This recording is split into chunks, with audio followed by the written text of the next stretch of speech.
Hey folks, welcome back to another episode of Brick by Brick Stories of Homes. Like I promised last week, I have my friend, my mentor, my broker, former team leader. I don't know what else. What kind of other title should I throw in? President, no sir. No, sir. Hey, Jose Perez. I've been kind of like with him ever since I got into business, and he's guided me through. I've seen him do his thing. I think he's crushing it, but hey, I'm biased. But like the last episode we talked about my experience with flipping, how I got into it, and you got to see the nightmare I went through. Yeah. But all in all, very great experience. I like to call it my Harvard education. Very pricey Harvard education. Doctor's degree. Yep. Yeah. But I made it to the other side. I'm laughing a little bit again. Yeah. I'm like, really happy to talk about it. But kind of like I want to present to you guys like another aspect of it, or like have you hear from someone who's been doing it, because you've been what in real estate for over 20 years now, Yeah. right? 22 years in November. Yeah. But I always say, full time. I've been full time since 2012. So what is that? 13 years? Mhm. Yeah. Yeah. So, yep. 13. Interesting full-time. question. Since you say full time, Yeah. is there such a thing as being a part time agent? Well, when I mean full time, was that I don't have another job. Oh, So if I don't sell, my family doesn't eat. yes. This is my bread and butter. Yep. Yep. So yeah, that's when I mean full time. But when I was at State Street back in the days, I feel like I had two full time jobs at that time because I was doing real estate Mm-hmm. plus my 9 to 5. So, Yep. Yep. So talk about your story from W-2 yeah, to realtor to yeah. broker to investor and landlord. Okay. What's that like? How did it start? Well, I got into real estate. My brother was selling me a house in Brockton, a 2-family, and he never gave me a discount. Uh, that's the honest to God's truth. And then the second time came around, and he didn't give me a discount again. And I'm like, you know what? I'm like, I feel like I can do this better than him and save money. So I took the test, I passed it, and I haven't looked back ever since. Mm. So So, what has like your path been? Like since when you got the test, you got licensed, mhm. what was like your first step? How did you get your deals? Where did you go? Well, I started at a small mom and pop real estate office in Braintree. If I'm remembering correctly, I think they only had like 4 agents, and I was like the fifth. Wow. But I was always doing research online, how to be successful, how to generate leads, how to buy leads. Mm-hmm. And I remember at that time, Home Gains, which I'm not even sure if they're still around. I don't know. Yeah. I haven't seen that name. Yeah. So they used to sell leads. And that was one of the avenues that I used when I started getting my feet wet, was to invest in my business. Mm-hmm. And that was one of the things that I first did, was investing in my business. And I was always dibbling and dabbling. So I've always been somewhat of a risk taker. And I've always believed that you have to invest in yourself in order to achieve quicker Yeah. success, or get results. Mm-hmm. And yeah, I never got any leads from any of the offices that I worked at, even from day one. So yeah. It's funny because I speak with a lot of new agents, and a lot of times one of the first questions they ask me Yeah. is like, does your office provide leads? Mhm. Like, do you get X, Y, and Z? Mhm. Now, is that, I know there's no good or bad way of looking at it, but is that, if you want to be successful, is that the only way to look at it? Or if you're just starting, you don't have a lot to invest, how can you do it? Well, to answer that, I always feel like you have to learn how to grow your business Yep. in order to have long-term success. There's a lot of agents that sometimes they do get help, they do get leads, but when that goes away, so does their business. So Yep. to me, it's like you have to learn how to crawl before you can start running. Yep. A lot of agents don't want to crawl; they just want to start running. And to me, that's one of the things that's frustrating is that sometimes on TV, it makes it look so easy. I know you bat an eye and it just happens. Exactly. Or sometimes in social media, you see agents that are having success. They start flexing and this and that. They make it look easy, but it's not. No. So to me, it's like you have to learn the basics, and the basics are going to transform into long-term success if that's what you want your path to be. Yeah, yeah. And, you know, I'm going to put you on the spot a little bit. Okay. I know you're very humble, but if we're talking about production-wise, and now, what was your first year like in production? And now what do you do in production? Well, my first year in real estate, my first full year, part-time, I did about 4 deals. Okay.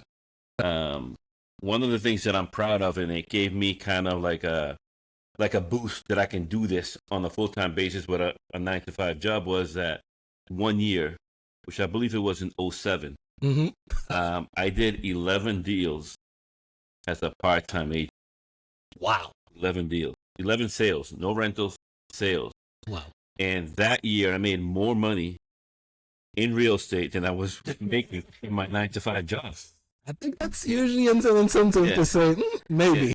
So a couple of years later, I mean, again, I met my wife, had more of a stable home. I had support, and they finally gave me the push that I needed in order to leave my 9-to-5 behind and focus on this. So I went from like 4 deals my first year. Now I'm averaging about 50 to 60 deals a year. Wow. Yeah. Awesome. Yeah. Awesome. But I mean, again, it's grinding. It's always believing in marketing, believing in yourself to invest in your business. Yep. And sometimes you're gonna fall flat. Some things are gonna work. Some things are not. But if you don't try, exactly. You know? And it's like one thing. I'll pick one of your favorite sentences. Yeah. Things happen in bunches. They do. Yeah. And they do. Yeah. I mean, right now I've had a crazy year, but September into October they seem to be a little bit more like, I don't know. I mean, they're slowing down a little bit. Yeah. But to me, I'm like, are they really slowing down, or did I just get so overwhelmed that I haven't pushed hard enough in August? Yep. But I mean, it's kind of like the conversation we have a lot. It's like you tend to see almost like a roller coaster. Yeah. But oftentimes, it's like you put so much into putting yourself out there, marketing yourself, and eventually you start getting business from it. Then you get busy into the business, and you do a little bit less in the marketing or attracting the new business. And as soon as kind of like the wave goes, and you start seeing like, okay, I need to push back and double down. Exactly. But one of the things I'm always a big preacher is that you have one deal, but once you have that on the contract, it's the next one. It's always about the next. I mean, and with me, I'm so superstitious that I don't count the commission. No. And that's one problem that a lot of agents do. They have one deal, and they already have that commission spent. With me, it's like until it closes and I don't see the check in my account, I don't have it. You know what's funny? It's like I make the joke a lot, which you guys will hear a lot. It's like when I decided to go from a part-time agent to a full-time agent, the deal I was counting on to close to this day, we're now 6 years later, never closed. And trust me, I counted every dollar of that commission in my head, front, back. I had plans on what I was going to do with it. And I was also getting married at the time.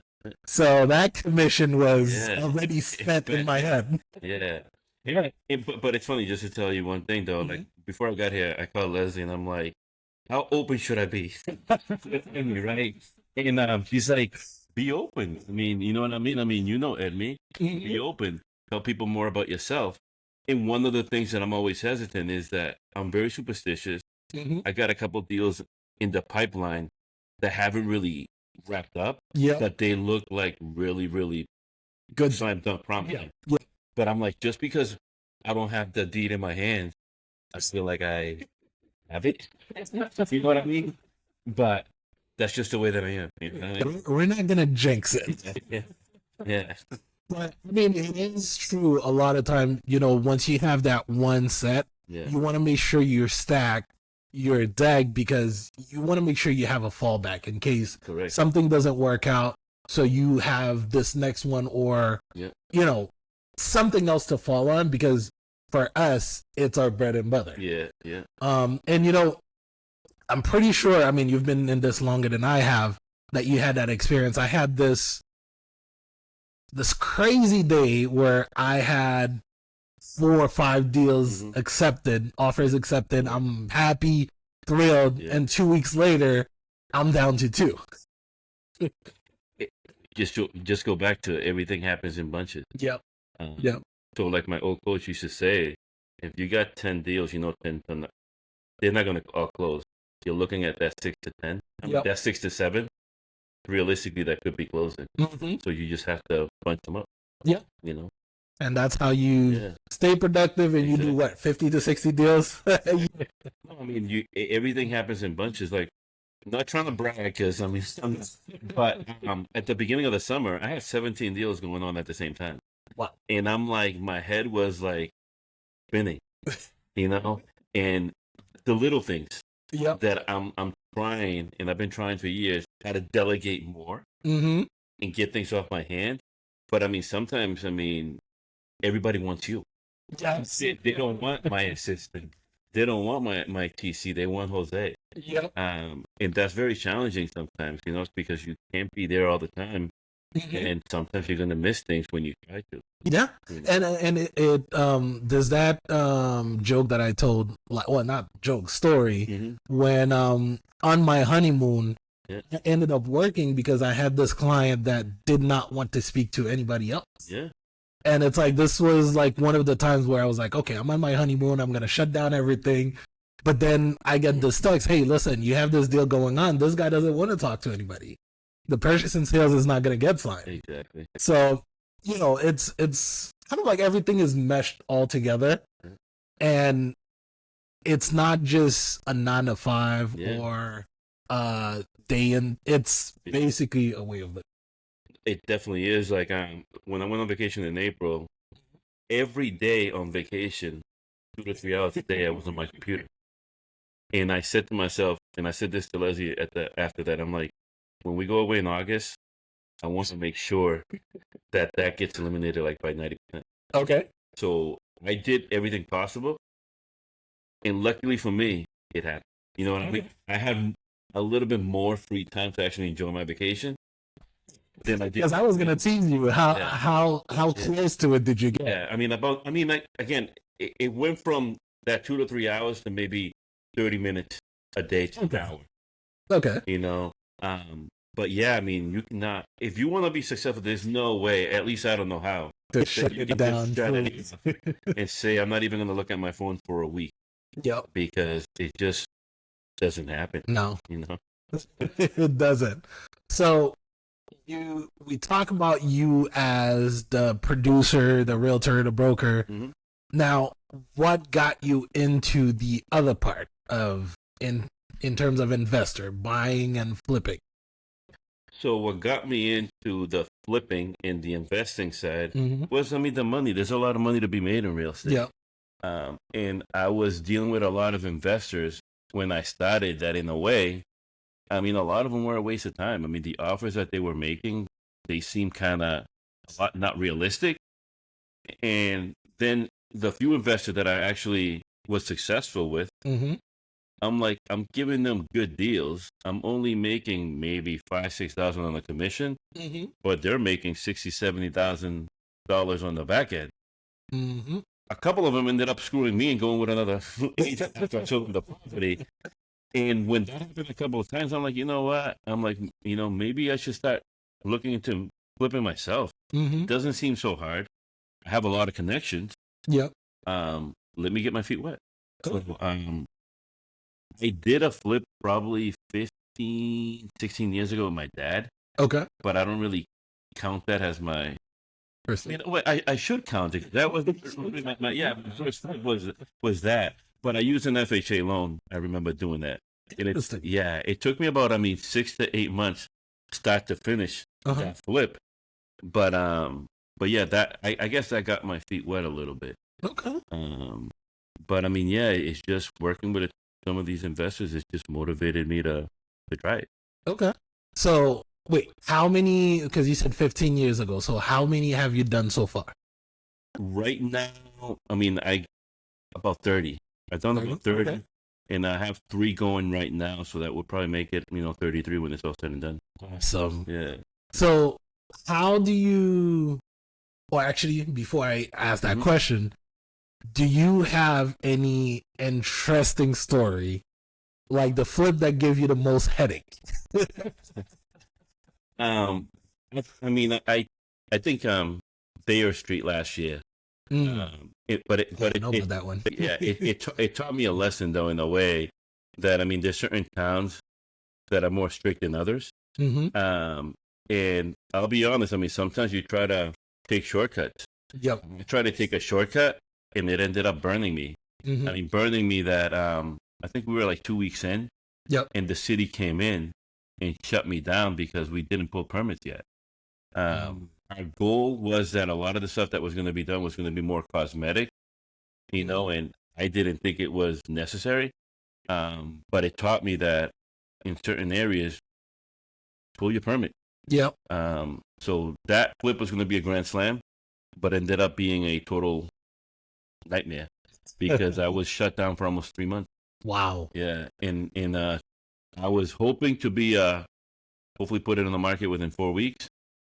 It ended up taking me almost five months to put that on the market. Wow. Another 2 months to sell it. So yeah. So there's always delays, things that happen. But we're talking about like something that you plan on being like almost a 90-day that ended up being almost a little bit more than double. Yeah. But yeah, it was because of the I was shut down. I couldn't really do much. For almost 3 months. Okay. Wow. So as an investor, what's your process like to kind of like identify which property that you want to put an offer on? Which property, because you keep some of them. Yeah. Which one you keep, which one you sell. What's the process like? Well, lately I've been dealing a lot more with wholesalers than ever before. Okay. I mean, before I was always looking online, looking at, bank-owned properties, auction properties. But I mean, lately, the last year and a half, I dealt more with wholesalers than anything. If it's a multifamily, I tend to want to look at the numbers more. And depending on the area, depending on obviously how the numbers are going to look like when we finish the product and how much we're going to get for rent, we decide to maybe keep it or not. I mean, right now we got one in Fall River that I'm almost positive that we're going to end up keeping as an investment. Okay. And that's one thing about, I think it was in 2017, my wife and I made a goal that every year we would try to at least keep one property. Wow. At least, because again, this is our retirement. I mean, I'm not getting a 401k. It's either me invest in real estate or pretty much I'm going to be working till I'm 80. And I don't want to do that. So, but yeah, so we're a little bit behind that 8 ball. Because again, some years are better than others. Of course. But this year we're trying to definitely keep up or, get a little bit ahead. Yeah. With that goal. So we're hoping to keep the duplex, and then we have a lot right next to it that we're trying to get it subdivided with the goal of hopefully building a 2-family or a 3. Awesome. Almost a 2-family is almost a slam dunk, but we're definitely trying to push for that 3. Yeah.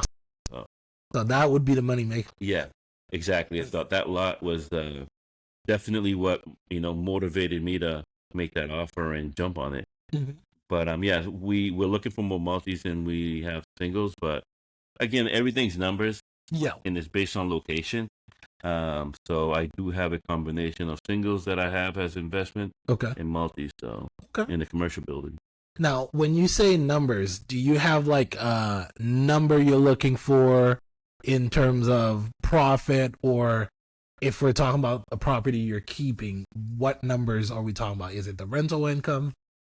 Definitely rental income and potential growth of that area. I like to say I've been a big believer in Bridgewater. I bought my a triple decker there back in 17, I believe it was 17 or 18. Yep. Um, and at that time, I mean, if I'm not mistaken, Bridgewater was probably cheaper than Brockton, if I'm not mistaken. You know what I mean? Yep. But now, I mean, and it's right next to the college. I mean, but right now, that's probably been a great investment for me.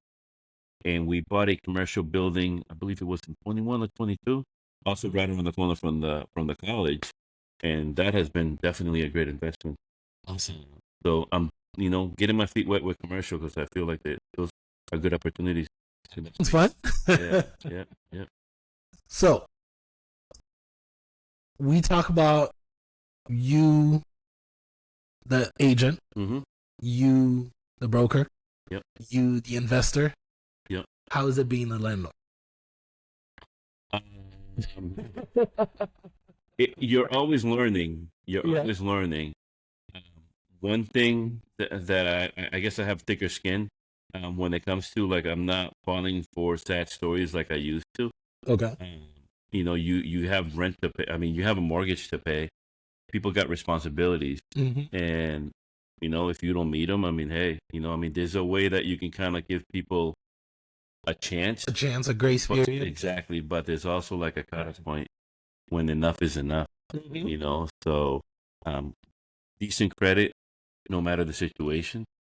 Um, Also good references, and also like rental history. Yeah. If you see someone moving all the time, I mean, that's a good indication that you may get a good reference from that landlord. That Mm-hmm. landlord doesn't want that tenant, so they're pushing them up to you. So to me, someone that's been somewhere a long time, Uh-huh. that could be someone that could be good for one of my places. And that's what I look for, long term. Long term tendency. Yeah, yeah. So, uh, but yeah, I mean, it's challenging, but it's definitely rewarding. Mm-hmm. Again, if you buy the property right. Okay. Mm-hmm. So after 20 years and you're well rounded in real estate, Yeah, yeah. what still gives you the jitters when you talk about real estate? Well, I got the jitters right now. I mean, we made an offer, a duplex, that I'm hoping it closes in 3 weeks. Yeah, in Hingham. Yeah, yeah, yeah. So, and it was on the MLS, by the way. Yeah, yeah, yeah, yeah. It's like one of the areas where you Yeah, don't see exactly. duplexes that Exactly. often. Exactly. So when I saw it, I jumped all over it. Mm-hmm. It got to highest and best. I feel like I got a pretty good deal. But we're supposed to close at the end of September because it was an estate sale. Okay. To go through the courts, and I'm doing my first DSCR loan in order to buy that property. Interesting. So I guess I'm getting my feet wet on that space. Uh-huh. But I mean, the numbers definitely look good. Mm-hmm. But my goal is to convert that into a 3-family instead of a 2. Oh, wow. It does have a garage. I've talked to a lot of investors that have become friends, Mm-hmm. and they're saying that ADR, The EDU? Yep. ADU, Yeah. that they're hoping the state becomes a little more flexible, like it is down in Rhode Island. Okay. So if that happens here in Massachusetts, I think that could be a probably like a 1-bedroom apartment. And so instead of having, They've been pretty lenient about ADUs, or at least I should say Boston has been very lenient. Exactly, but I was told that it's more like if you're like homeowner and occupying it as your primary. Okay. But as an investor, I feel like Rhode Island is a little bit ahead of Massachusetts. Maybe I'm wrong, but that's what I keep hearing. Okay. From this investor that I'm selling his house in Brockton, that he's saying that should be coming down the pipeline because they need more housing. Yeah, so that's one of the biggest challenges. Yeah. So when we saw that, I'm like, you know what? That could be that's a good score the way it is as a duplex. Mm-hmm. It could be even a bigger score if we get the chance to make that into a 1-bedroom apartment. That's a killer. Yeah. So that gives me the jitters just because of the numbers. Anytime I'm making a big purchase, it always makes me a little nervous. But I guess it keeps me alert. and it keeps me, more motivated. So I guess it comes with the territory. Yeah. Okay. Yeah. So almost 22 years? Yeah. Yeah. what still keeps you going? What keeps me going? Because I mean, we all know it's. I mean, we're both married. Yeah. We have kids. Yeah. And it's like it is a lot on our family as well. Yeah. To kind of like if we're really doing this. Yeah. So what kind of like still motivates you to say, "Yep, I still want to do this"? I'm not gonna lie, the money. I mean, the money, the flexibility, because it is challenging, but it also gives me the flexibility, Yeah. to do things that I wouldn't be able to do if I had a normal 9 to 5 job. True. So, and I believe in the way I'm running my business that I'm going to be successful, and in the end, at the end of the year, it just reflects that it was worth it. It was worth it. Yep. So the opportunities that I'm providing for my family, doing my real estate, I mean, to me, is like I feel like I'm blessed. Yeah. So I got good support at home, and definitely, I made the best move I did by going into this and hitting it the way I have. So Yeah. Yeah. Still humble, but you're killing it. Yeah, I mean, I just sometimes like I just I'm silent. Yeah. I mean, I let that do the talking, I guess. So I kind of like want to wrap up a little bit. Kind of like someone who's just getting into the business. Mm-hmm. And when I say business, like depending on which aspect, as a realtor, as an investor, or even considering being a landlord. Okay. What would be 2 pieces of advice that you got was meaningful to you that you would say would pass on? Well, let's look at the Asian side of it. Yeah. And it also probably reflects on as an investor. Mm-hmm. One of the coaches that was coaching me a few years back, he said that when you're an agent, you will if you're a full-time agent, by the way, you do this for a living, that you're going to be presented with opportunities at least 2 to 3 times a year that you should definitely consider.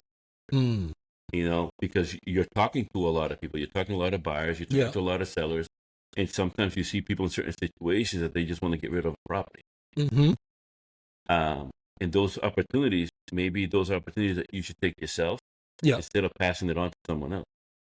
And I feel like those opportunities, I've taken more advantage of those over the last decade than I did prior.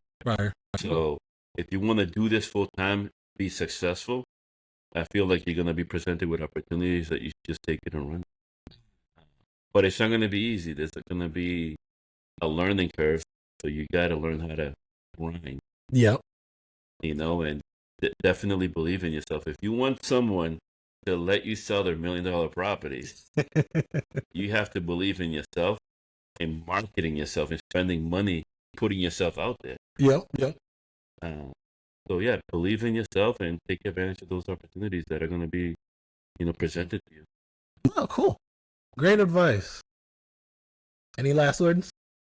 No, I mean, goals for 26. What are your goals for 26?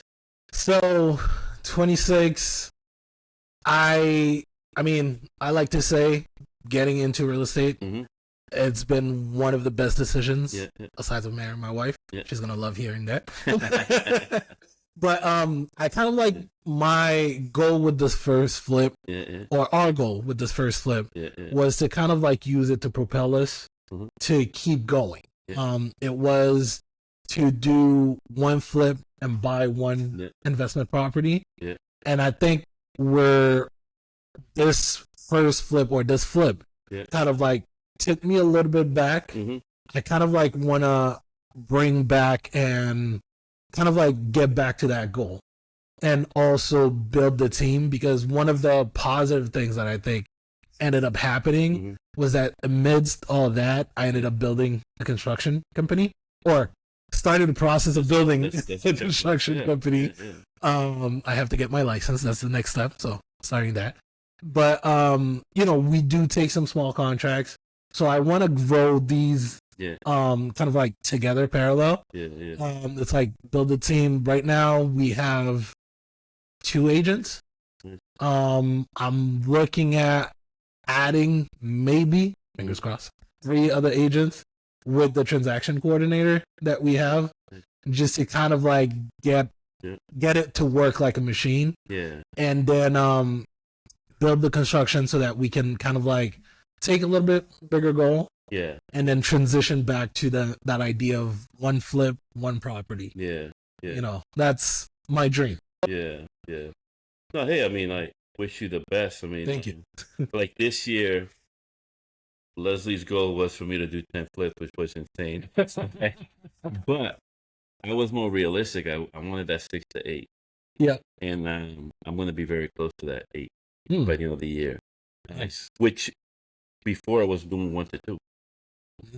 Sometimes I didn't. I think the most I did in 1 year was probably 3. 3. Okay. But yeah, I mean, definitely you got to kind of set up goals to scare you. Yes.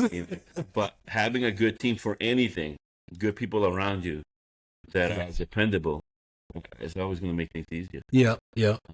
And in this business, it's not easy. It is not. But once you find it, definitely keep that, close by.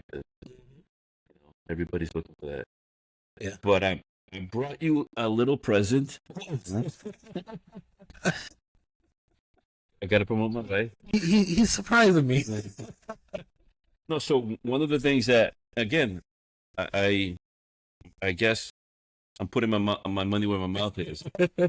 I'm a big believer in marketing. I'm a big believer in investing in yourself and also trying different things. So I think it was like February, March. My daughter plays for a club team.